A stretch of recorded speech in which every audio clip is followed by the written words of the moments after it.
할렐루야. 오늘 계속해서 본문은 그대로입니다. 한 번 더. 옛적의 선지자들을 통하여 여러 부분과 여러 모양으로 우리 조상들에게 말씀하신 하나님이 이 모든 날 마지막에는 아들을 통하여 우리에게 말씀하셨으니 이 아들을 만유의 상속자로 세우시고 또 그로 말미암아 모든 세계를 지으셨느니라. 이는 하나님의 영광의 광채시요 그 본체의 형상이시라. 그의 능력의 말씀으로 만물을 붙드시며 죄를 정결하게 하는 일을 하시고 높은 곳에 계신 지극히 크신 이의 우편에 앉으셨느니. 예수 그리스도 그분이 지금도 만물을 붙드셔요. sustain. 그래서 지금 우주가 이렇게 돌아가는 거고요. 그분이 우리를 통하여서 행하신 일들을 지금 이 땅에서도 이루고 계십니다. 그러면 말씀의 요지가 뭡니까? 하나님은 옛적에 선지자들을 통하여서 말씀하시고 이 모든 마지막 날에는 그 아들로 우리에게 말씀하신다. 분명히 하나님은 지금도 여러분에게 말씀하시는데 여러분의 주파수가 예수님과 정확하게 연결되어 있는가? 요즘은 다 디지털로 되어 있어서 누르면 91.9, 93.9, 93.1 이렇게 나오죠. FM 같은 경우. 예전에는 이 아날로그로 이렇게 맞췄어요.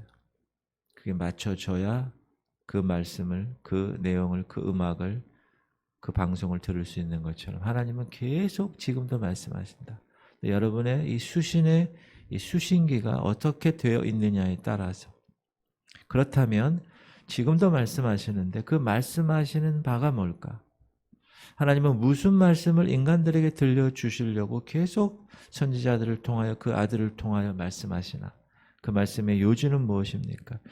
신약과 구약에서 한 절씩만 우리가 보면 먼저 구약 이사야서 여호와께서 말씀하시되 오라 우리가 서로 변론하자 너희 죄가 주홍 같을지라도 눈과 같이 희어질 것이요 진홍같이 붉을지라도 양털같이 희게 되리라. 무슨 뜻인가요? 하나님의 아들 예수 그리스도의 그 보배로운 피를 통해서 우리의 죄 문제를 해결해 주시겠다. 깨끗하게 씻어주겠다. 눈처럼 양털처럼 그렇게 약속하셨다.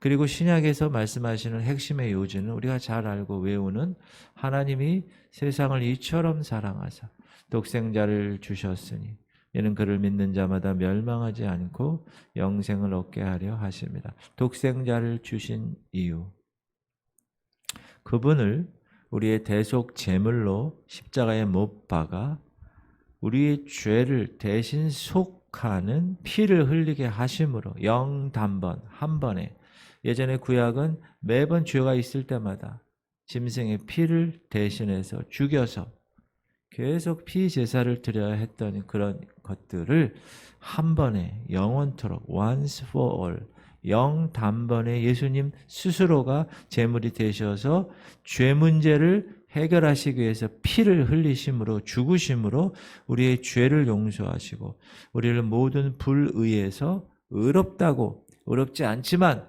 의롭다고 칭해 주셨다. 깨끗하게 하시겠다라고 이야기하는 것입니다. 구약과 신약에서 핵심 메시지. 이게 바로 뭐죠? 복음입니다.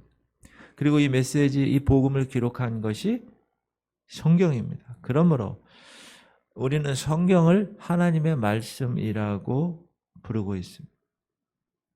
맞습니까? 구약에서 선지자를 통해서 주신 말씀, 구약이죠. 신약에서 그의 아들을 통해서 주신 말씀, 다 똑같은 의미를 가지고 있다. 하나님의 말씀을 그러면 들려주시는데 그 들려주시는 대상이 누구냐? 죄인입니다. 하나님은 죄인에게 말씀하십니다.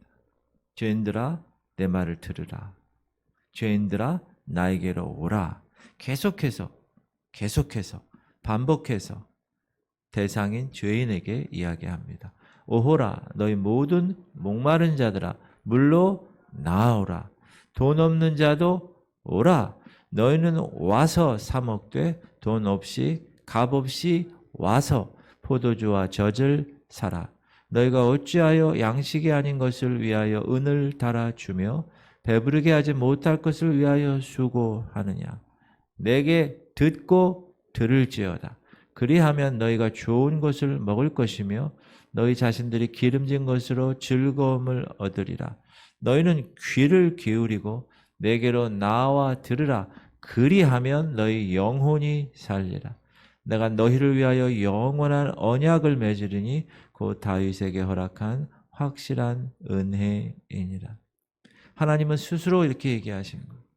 나는 죄인들이 그 죄악 가운데서 죽는 것을 원하지 않아. 하나님 얘기하시는 거예요. 하나님을 배반해서 스스로 하나님과 원수가 된 인간들을 내버려 두지 않으시고 불쌍히 여기시고, 불쌍히 여길 수 있는 것은 그 안에 사랑이 있기 때문에 그래요. 이런 인간들에게 그의 말씀을 통하여, 구약과 신약의 말씀을 통하여 구원의 길을 제시하시는 거예요. 이 얼마나 크신 사랑, 이 얼마나 큰 은혜. 모든 것이 은혜라는 거예요. 이런 사랑과 은혜로 죄인들을 부르시기 위해서 구약에서는 선지자를 통하여서, 신약에서는 그의 아들들을 통하여서 계속 오라, 오라 이렇게 부르시는 겁니다. 그러나 하나님은 죄인의 구원을 위해서 선지자를 통하여 그의 아들을 통하여 부르시는 말씀을 세상에 보내셨어요. 그런데 그 말씀을 듣지 않아, 죄악의 길에서 돌이키지 않아, 그런 자들에게 하나님은 경고하시는, 노란색이 없네, 옐로우 카드를 다 경고하는. 어떤 경고죠? 심판하실 것이다. 하나님 에스겔을 통하여 가령 내가 악인에게 이르기를 악인아 너는 반드시 죽으리라 하였다 하자. 네가 그 악인에게 말로 경고하여 그의 길에서 떠나게 하지 아니하면 그 악인은 자기 죄악으로 말미암아 죽으려니와 내가 그의 피를 네 손에서 찾으리라. 지금 적군이 오는 거예요. 여러분이 보초병이에요. 적군이 막 오는데 보초하고 있다가 성 안에 있는 사람들에게 여러분 지금 적군이 옵니다. 빨리 피하십시오. 라고 얘기해서 이 사람이 피하지 않아서 적군으로부터 죽었어요. 그럼 이 사람이 잘못한 거예요. 그런데 이 파수꾼이, 이 보초병이 얘기를 하지 않았어. 저기 오는데도. 근데 죽었어. 그럼 이 사람의 피값을 이 파수꾼에게서 찾는다. 목사인, 먼저 복음을 받은 여러분들에게 찾는다네. 그 악인은 자기 죄악으로 말미암아 죽지만 내가 그의 피를 네 손에서 찾을 것이야. 그러나 너는 악인에게 경고하여 돌이켜 그의 길에서 떠나라고 하되 그가 돌이켜 그의 길에서 떠나지 아니하면 그는 자기 죄악으로 말미암아 죽으려니와 너는 네 생명을 보존하리라. 그러므로 복음을 전하는 것, 이건 너무나 귀한 일이고 우리의 사명, 미션입니다. 여러분이 여러분의 배우자들, 여러분의 자녀들, 여러분의 가족들, 부모들, 그다음에 여러분 일터에서 여러분이 행하는 모든 일들 가운데 복음을 전할 기회가 있다. 그럼 반드시 전해야 돼요. 깨어 있으라고 얘기해야 돼요. 목사님, 저도 계속 이 교회 공동체에서 계속 강조하는 게 뭐죠? 깨어 있으라. 주님 다시 오실 날 깨어 있으십시오. 지혜로운 신부가 되십시오. 등불을 준비하셔야 됩니다. 기름을 준비하셔야 됩니다. 예복을 준비하셔야 됩니다. 계속 깨우는 거예요. 왜 깨워요? 나에게서 핏값을 찾으시니까. 목사인 저에서. 그러므로 저는 계속 그렇게 이야기해야 할 의무가 있는 사람. 목사님 왜 자꾸 그런 얘기만 합니까? 그렇게 해야라고 말을 하니까 하나님이 말씀하시니까. 하나님은 은혜로서만 죄인들을 구원하시기 때문에. 이스라엘에게 율법을 주신 것은 율법을 지킴으로 구원을 얻으라고 주신 게 아니기 때문에. 그럼 율법을 왜 주셨습니까? 율법을 통하여 죄가 무언가를 깨닫게 하시려고. 자신이 죄인됨을 확인하게 하시려고 자신의 죄의 소멸을 위해서 믿음으로 구원을 주시는 하나님의 은혜를 받으라고 하기 때문에 여기 가슴이 아파. 어디 부딪혀서. 그럼 어떻게 해야 돼요? 병원을 가야지. 병원 가면 정형외과 가면 뭐라 그래요?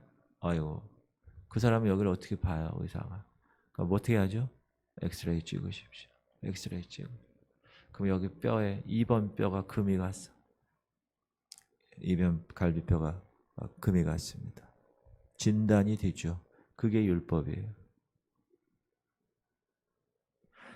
살인하지 말라, 간음하지 말라, 도둑질하지 말라, 네 이웃을 탐내지 말라. 분명히 얘기했는데 그 전까지는 내가 살인해도 죄가 되지 않아요. 도둑질해도 죄가 되지 않아요. 그러나 그 율법이 있으므로 그 율법에 비추어 엑스레이를 찍었더니 정확하게 드러나니 아이고 이거 죄구나. 그렇게 하지 말아야지. 그런데 여러분 엑스레이 딱 찍고 나서 의사 선생님이 엑스레이 딱 보고 자 엑스레이 찍었으니 이제 가서 다 납니다. 가서 일 보시오. 이렇게 얘기하나요? 처방을 하죠. 진단을 했으면 처방을 합니다. 율법은 진단하는 거예요. 처방, 여러분 엑스레이가 이거 낫게 못하죠. 그러면 의사가 진통제, 소염제, 뼈를 굵게 하는 거 뭐 이런 걸 다 해가지고 약국에 가서 약 사서 혹은 주사를 혹은 수술을 통하여 해결하는 거죠. 엑스레이가 해결 못합니다. 마찬가지로 율법으로 해결 못합니다. 율법은 그냥 내가 죄인이구나 라는 거를 진단만 하는 거예요. 하나님은 예나 지금이나 사랑으로 죄인들을 부르십니다. 근데 그 죄의 값은 삭은 사망이기 때문에 죽어야 돼요. 누가? 옛날에는 구약에는 다 짐승, 양이나 염소가 죽었어요. 그 죄의 삭이 해결됐어요. 그런데 하나님께서 예수 그리스도 독생자 그 아들을 통하여서 그리스도의 피로 죄를 용서해 주시고 그 피를 예수를 믿는 믿음으로 구원해 주시겠다고 분명히 약속하시고 말씀하셨습니다. 다만 구약시대에는 이 같은 하나님의 은혜가 이스라엘 백성들에게만 국한된 것이었어요. 그런데 인류를 구원하시는 하나님의 구원의 섭리가 구약시대에는 아브라함과의 언약을 통하여 그의 약속의 자녀들에게 그렇잖아요. 아브라함이 이삭 낳고 이삭이 야곱을 낳고 야곱이 12아들 낳고 이스라엘 지파가 돼서 그들에게만 약속의 이 구원의 섭리를 주셨는데 신약 시대에는 예수 그리스도 그분을 믿는 자들에게는 누구에게나 그렇죠? 구원을 주시는 하나님의 은혜로 복음이 온 세계에 퍼졌던 겁니다. 어느 때나 누구에게나. 그러나 구약 시대나 신약 시대나 구원의 대상자는 동일하다. 죄인이다. 창세 전에 그리스도 안에서 하나님의 아들로 예정하신 하나님의 자녀들입니다. 대상은. 그리고 하나님의 구원의 역사는 유대인이나 지금 신약의 이방인들에게나 언제나 공평하게 똑같으셨다라는 걸 알 수 있습니다. 그러니까 히브리서가 구약과 신약을 관계를 조명하는 책이기 때문에 그래서 너무나 귀한 책이다. 이처럼 구약시대나 신약시대나 죄인에 대한 하나님의 구원의 계획은 하나님의 은혜로 실행되고 있다라는 것입니다. 하나님은 이 죄인들을 이처럼 부르시고 믿음으로 의를 주셨어요. 돈 주고 사는 게 아니라 가만히 있으면 되는 게 아니라 종교적인 일주일에 한 번 나와서 되는 게 아니라 믿음으로 의를 주셨다. 그러므로 죄인이 구원을 얻으려면 하나님의 의를 얻어야 되는 것입니다. 그런데 그 의를 얻는 방법이 뭡니까? 선행인가요? 율법인가요? 그게 아니라는 거예요. 예수 그리스도를 믿는 믿음이라는 거예요. 이제는 율법 외에 하나님의 한 의가 나타났으니 율법과 선지자들에게 증거를 받은 것이라. 구약에 증거받은 거잖아요. 이렇게 메시아가 탄생할 것이다. 하나님의 의가 탄생할 것이다. 예수 그리스도가 탄생할 것이다. 구약에서 2000년 동안 계속 얘기한 그 이야기들, 그 예수 그리스도를 믿는 믿음으로 말미암아 모든 믿는 자들에게 미치는 하나님의 의니 차별이 없느니라. 차별이 없어요. 유대인이나 헬라인이나 모든 사람이 죄를 범하였음에 하나님의 영광에 이르지 못하더니 하나님의 영광은 뭐라고 그랬어요? 양궁의 표적이라고 그랬어요. 가운데 10점. 원래 우리의 모든 삶의 목적은 우리가 태어난 목적은 하나님의 영광을 위해서 살아가는 거였어요. 근데 죄 문제 때문에 그 10점에 갈 수가 없는 거예요. 6점 혹은 바닥에 떨어지든가. 모든 사람이 뭐 때문에? 죄 때문에 하나님의 영광에 이르지 못한 그런 상황에서 그리스도 예수 안에 있는 속량으로 말미암아, 속량 그러면 분명히 얘기했죠. 뭘 생각하라고요? 노예 시장. 그래서 어떤 사람이 지나가다가 한 노예 시장을 봤는데 거기 노예 중에 한 사람을 봤어요. 너무 불쌍히 생각이 들어서 노예 주인에게 이 노예 내가 사고 싶습니다. 얼마입니까? 5억 원입니다. 5억 원을 다 가지고 주고 이 노예를 샀어요. 노예가 아니에요, 이제. 이 사람이 샀으니 이 사람이 뭐라 이제 내가 당신을 자유케 합니다. 가서 자유롭게 사십시오. 그러니까 이 사람이 한 건 아무것도 없어요. 이 노예는. 그렇죠? 예수님이 그렇게 하셨다. 하나님의 은혜로 값없이 의롭다 하심을 얻은 자가 되어 자유한 자가 되어 살아갈 수 있다. 율법 외에 하나님의 의가 나타났는데 그 의가 바로 누굽니까? Jesus Christ, 예수 그리스도입니다. 그래서 그분 안에 있는 속량으로 redemption, 대신 속죄하는 거예요. 죄의 문제를. 그분의 십자가의 목숨값으로 우리는 하나님 앞에서 의롭지 않았는데 죄의 종이었는데 와서 사서 의롭다고 칭해주고 이제 너는 노예가 아니야. 너는 이제 죄의 종이 아니다. 이제 하나님을 위해서 살아가라. 이렇게 의로운 존재가 되었습니다. 그것이 바로 하나님의 은혜라는 것입니다. 그렇게 하나님의 은혜로 예수 그리스도를 믿는 자에게는 하나님이 자녀된 권세를 주셨어요. 왜? 영접했으니. 요한복음 1장 12절. 영접하는 자, 곧 그 이름을 믿는 자들에게는 하나님의 자녀가 되는 권세를 줘. 영접한다는 것은 equal 그 이름을 믿는 자라는 뜻이에요. 예수 그리스도 이름을 믿는 자는 하나님의 자녀가 되는 권세를 주셨어요. 근데 이거는 엄마 아빠가 결혼해서 된 게 아니라는 거예요. 이는 혈통으로나 육적으로나 사람의 뜻으로 나지 아니한 것이고 오직 하나님께로부터 난 자. 여러분은 하나님께로부터 난 자입니다. 맞습니까? 그러므로 우리에게는 자녀된 권세가 있는 거예요.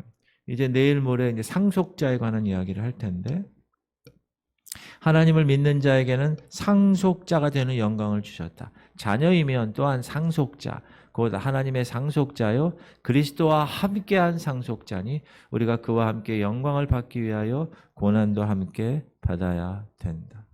heir, H-E-I-R, heir, 상속자라는. 상속자의 가장 핵심은 뭡니까? 아버지가 갖고 있는 모든 것을 다 받을 수 있다는 것. 고아는 그렇게 할 수 없죠.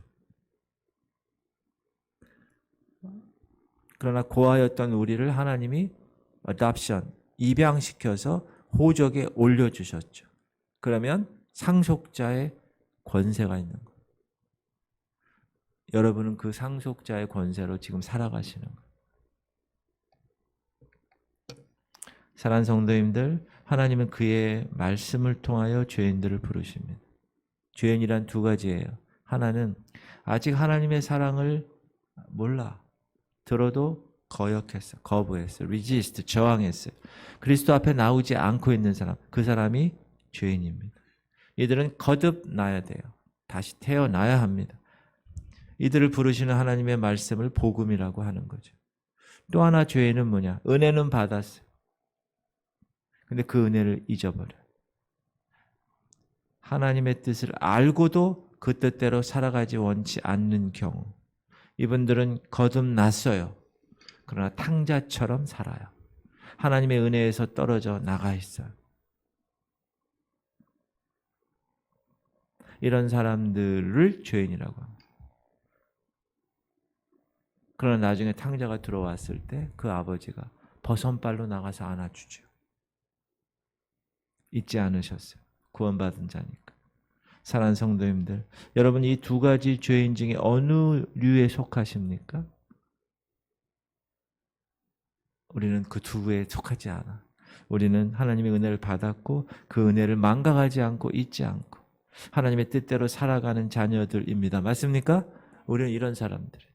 그러므로 오늘도 하나님의 은혜를 항상 기억하며 그 자녀의 모습으로 자녀된 권세를 가지고 살아가는 여러분 되시길 바랍니다.